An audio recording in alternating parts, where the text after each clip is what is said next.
ዳጣዬ የኔ ምስኪን የኔ እናት የምር አሁንማ እኔ እንዴት እንዳሳዘነችኝ ማለት ነው። መድኃኒት በነገራችን ላይ በቃ የሆነን ነገር ከያዘች አሁን ላይ እንዳያችሁት ባለፈው ፓርት እንደተመለከታችሁት ክፍለ ውስጥ እንግዲህ ድምፅ የሚቀዳ ካሜራ አስቀምጣ ነበረ። ደረጀ በእርግጥም በዚህ ነገር በጣም ተጠራጥሮ ነበረ። በሩንም ቆልፎ ወጥቶ አስፈራርቷት ነበረ ማለት ከዚህ ከቤት አንድ ሳምንት ቤቴን ትዳሬን ስታፈርሽ ዝም ብዬ አልመለከትሽም። ከዚህ ከቤት ጨርቄ ማቄን ሳቲ ጠቅልለሽ እንድትሄጅ እፈልጋለሁ ብላት ነበረ።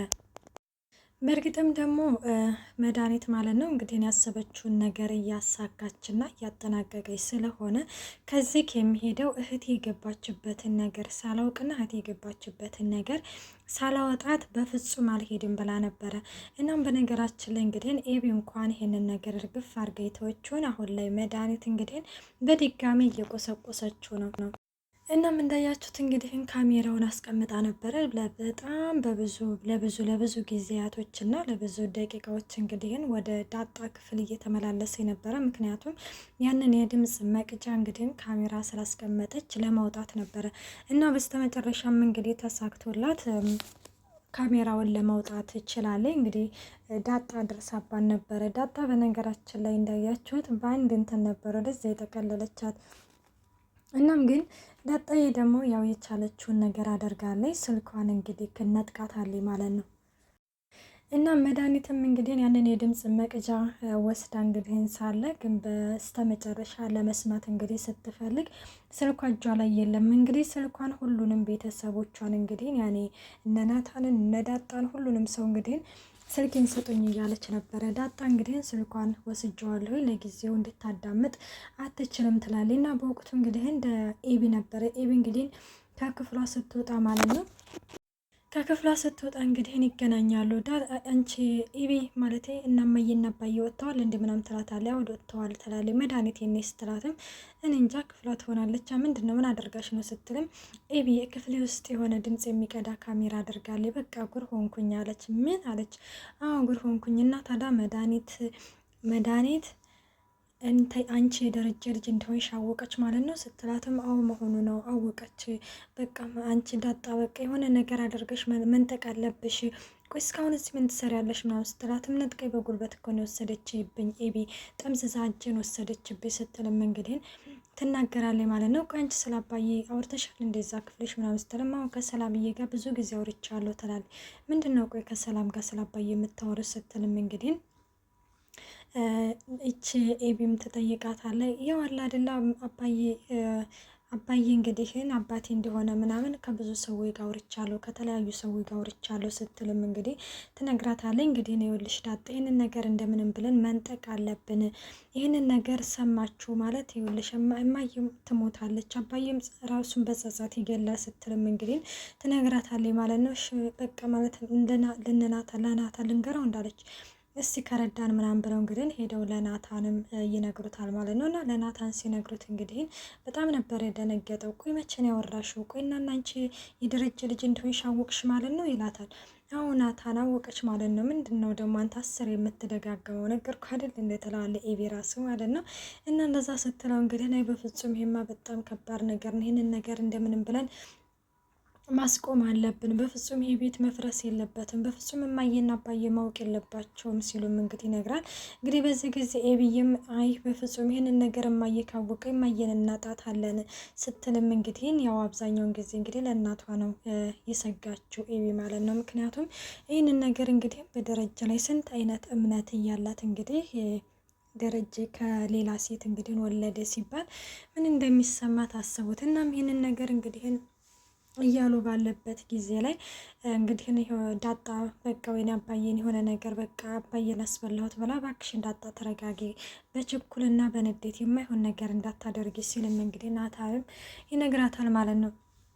እንግዲህ ዳጣም ወደ መድኃኒት ጋር ትሄዳለች ማለት ነው። ሌላው እንግዲህ ውሀዬና ምጥን ናቸው። ውሀዬና ምጥን እንግዲህ ከውጭ እየገቡ ባለበት ጊዜ ላይ ገዜ ቁሙ ብሎ ያስቆማቸዋል። ከዛ ቁሙ ቁሙ ሲል ምንድን ነው አንተ ደግሞ ቆመን አይደል እንዳስሬ ቁሙ ቁሙ የምትለው ምንድን ነው ትለዋለች ማለት ነው። እና እንደዛ ስትለው እንግዲህ ወዴት እየሄዳችሁ ነው ምናምን ይላታል። እንደ ወደ ውስጥ እየገባን ነው። ምን ልትሰሩ ሲልም በአክስታችን ላይ ተንኮል እንስራ አባት ብላይ ነው ምጥን አላለችም። ከዛ ምን አረን ያላልኩም እኔ ሲጀመርም እኮ ያልኩሽ እኔ የራስሽ ነሽ እንጂ ያልሽውን ያላልኩም ትላታለች።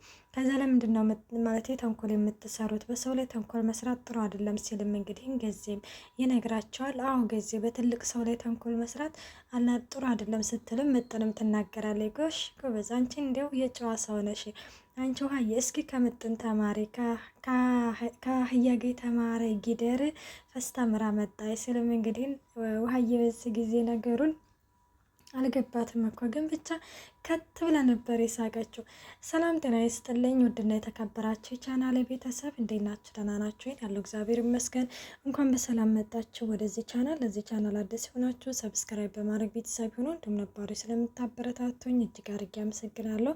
ተወዳጅና ልብ አንጠልጣይ የሆነውን ዳጣ ድራማ ይዘንላችሁ ቀርበናል። እናም እንግዲህ ወደ ውስጥ ይገባሉ። እንግዲህ ያችን ልጅ ስትሏት ሲልም እንግዲህ አይ በቃ ነገሩ ታውት ይላል። ከዛ ተዋት አደቀረብክ ይሉታል ማለት ነው። እናም እነሱም እንግዲህ ወደ ውስጥ ገብተው አክስታቸው እንግዲህ ተቀምጣለ አክስቴ ብላ እንግዲህ እንዳያችሁት ምጥንዬ የሶፋውን ተራክስ ወደ እሷ ወረውርባታለች። ስልኬን አይታችኋል ምናምን ትላታለች። ኧረ እኛ አላየንም ምጥናት የወሰደችው ትላለች። ኧረ እኔ አላየሁም ማለት እኔ እኮ ነው ግን የመጣሁት ትላለች ማለት ነው። ከዛ በዚህ ጊዜ እንግዲህ መድኃኒትም ትነሳለች። ከዛ ከተቀመጠችበት በዚህ ጊዜ ለዛ ትመጣለች። ቆይ ምንድን ነው የምትላችሁ ምናምን ትላለች። እንዴ ስልካችሁን ስልኬን ሰርቃችኋል ምናምን ነው የምትለን ስትልም ቆይና እኔ ጥለው ነው ቆይና ሲጀመርም ይውላችሁ እናንተ እዚህ ቤት የሆነ ነገር አለ። ምጥን ተነሱና ሂዱና ውጭ ከገዜ ጋር ተጫወቱ ከነዳጣ ጋር ተጣልታለች ስትልም ትነግራቸዋለች ማለት ነው። እሺ በቃ ማለት ለገዜ ምን እንበልልሽ አሏት።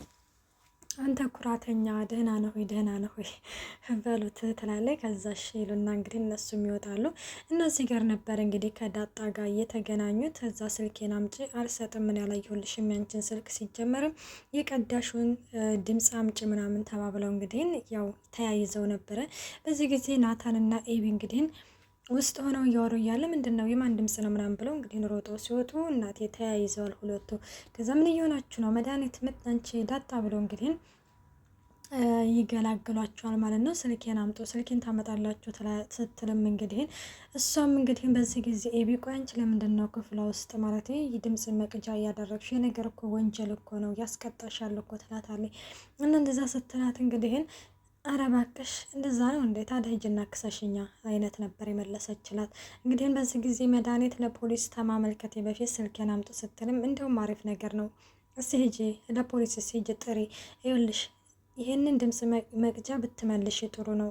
ለአባዬ ከመናገራችን በፊት እና እዚህ ቤት የማየውን ነገር ከመፈጠሩ በፊት ይህንን ስልክ መልሽ ብለዋት ነበረ። እሷን በፍጹም አልመልስም ይህንን ድምፅ ለሁሉም እንደውም ማርታም ደረጀም ሁሉም በተቀመጠበት ነው የምከፍተው ስትልም እንግዲህ ተነግራታለች። እና ይህንን ነገር እንግዲህ ትናገርና ይለያያሉ። ሌላው እንግዲህ ደረጀና ማርታ ተቀምጠው እያወሩ ነበረ። እንግዲህ ደረጀና ማርታ ተቀምጠው ባሉበት ጊዜ ላይ የሆነ ስለ ቤት ስለ ካርታና ፕላን የሚያውቁ ሰዎች እንግዲህ ወደዛ ወደ ደረጀ ጋር መጥተው ነበረ። ደረጀ ማርታ ፊት አላወራም፣ ያወራው ለብቻው ነው። እንግዲህ ይህንን የሚኖሩበትን ቤት ካሁን በፊት ለናታን መሸጥ አለብኝ፣ ሸጬ ከዚህ ተመሳሳይ አይነት ሌላ መግዛት አለብኝ፣ እናም ወደዛኛውን ቤት ልንሄድ ነው እያለ ነው ደረጃ። አሁንስ በጣም እያበዛው ነው ከሚባለው በላይ ማለት ነው። እንዴ በትዳር ላይ ይህን ያህል መደባበቅ አለ እንዴ? እንዴ ምን አይነት ነገር ነው? እኔ አረ በፍጹም እንደዚህ መሆን የለበትም። ኦኬ የልጆቹንስ ኦኬ ተሳስቶ ነው አለን እንደዚህ ነው አለን አዘንለት ተከዝንለት እንደኛ ተመልካቾች ራሱ ማለት ነው። ግን አሁን ላይ ቤቱ ኦኬ በስሙ ነው፣ ግን ደግሞ ለማርታ መናገር አለበት። ይሄ ቤት እንደዚህ ነው፣ ስለዚህ ይህንን ነገር እንደዚህ ባደርገው ብሎ ማማከር ነው እንጂ አሁን ራሱ ይህንን ቤት ማለት እነኝህ ሰዎች እነማን ናቸው ምናምን ስትል አይ አታውቂያቸውም የስራ ባልደረባዎች ናቸው ስትልም አይ ያንን ቤቱን ምናምን እንትን ስንል ያየሁት መሰለኝ ስትል አሁን ልክ ነሽ ነው ያለት። እና መናገር ነበረበት ለማርታ። አሁን ይህንን ቤት ሸጦ ያኛው ድጋሚ እንኳን ባይሳካለትስ ማለት ሌላ ለመግዛት ባይሳካለትስ ናታ ናታን ራሱ ካሁን በፊት ያለው ይሄንን ነው። አባዬ ይሄ ነገር የማይሳካለ ከሆነ ለማየ ብታሳውቃትስ ነበር ያለው ማለት ነው። ከዛ ችግር የለውም እኔ እኮ የብር ችግር የለብኝም ነበር ያለው። እንዴ የብር ችግር ከሌለበት የድርጅቱን ዕዳ አይከፍልም እንዴ? ቤቱን ምን አሻሻጠው?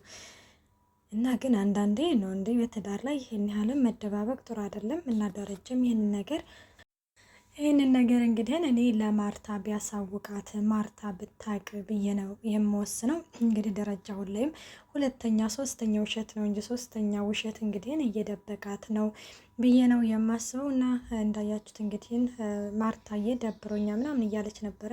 ምን ነው ላዝናናሽ እንዴ ምናምን ወደ ገጠር እንሄድ እንዴ ሲልም እሱማ በምን እድሌ ማለት ስራ በዝቶብኛ ምናምን ስላልክ ነው እንጂ ትለዋለች። ከዛሽ በቃ እኔ ቡና ምናምን ልጋብዝሽ እላታለሁ። ይሄ የማይታለፍ ግብዣ ነው ትልና አንተ እኮ የልብ አውቃ እኮ ነህ ምናምን አለችው። ከዛ እንደዛ ምናምን ስትለው እንግዲህ ደረጀ የማለት ሁሉንም ነገር የሆነ እንደዚህ ነው ብለሽ መገመት አትችም። አንዳንዴ መጠራጠር አለብሽ እንደዚህ አይነት ነገር ማለት በትዳሬ ላይ በቤቴ ላይ። ምክንያቱም መድኃኒት እንግዲህ መሄድ አለባት ከዚህ እና ከልጆቹ ጋርም እየተስማማችም አይደለም ብሏት ነበረ። ከዛ በዚህ ጊዜ እንግዲህ ማርታም ማወዴ ከኔም ጋርም እየተስማማች አይደለም ስለዚህ ትሄድ ብላ ነበረ። ከዛ እንዴ ደግሞ ከአንቺ ጋር በምን ተጣልታችሁ ምናምን ንገሪ በቃ ውጥር አድርገው ማለት ነው። ምንድነው ፈስ ያለበት ዝላይ ይችላል ብቻ እንደዚህ አይነት ነገር የሚባላል ሌለ። ደረጀም እንግዲህ ስራ ስላለበት የሆነ ነገር እንደዚህ ነው ሲባል በጣም ይጨነቃል ከሚባለው በላይ ምን ብላሽ ነው ምናምን አለ። ከዛ ረተወስስ እንደው ዝም ብሎ ነው ቅዠት ነገር እኮ ነው ማለት በሰላምዬ ጉዳይ ነው ትላለች። እና በዚህ ጊዜ ነበረ ሁሉ ነገር ትክክል ነው ብለሽ ማመን የለብሽም በአንተም ላይም ቢሆን አለችው። አሁን በትዳሬ ላይ እንዴት መጠራጠር አለብኝ? ኧረ በፍጹም እያለች ነበር። እና ወዶቼ እንግዲህ ዳጣ ድራማ ይሄን ይመስል ነበር። በቀጣይ ፓርት እስከምንመጣ መልካም ቆይታ። ባይ ባይ።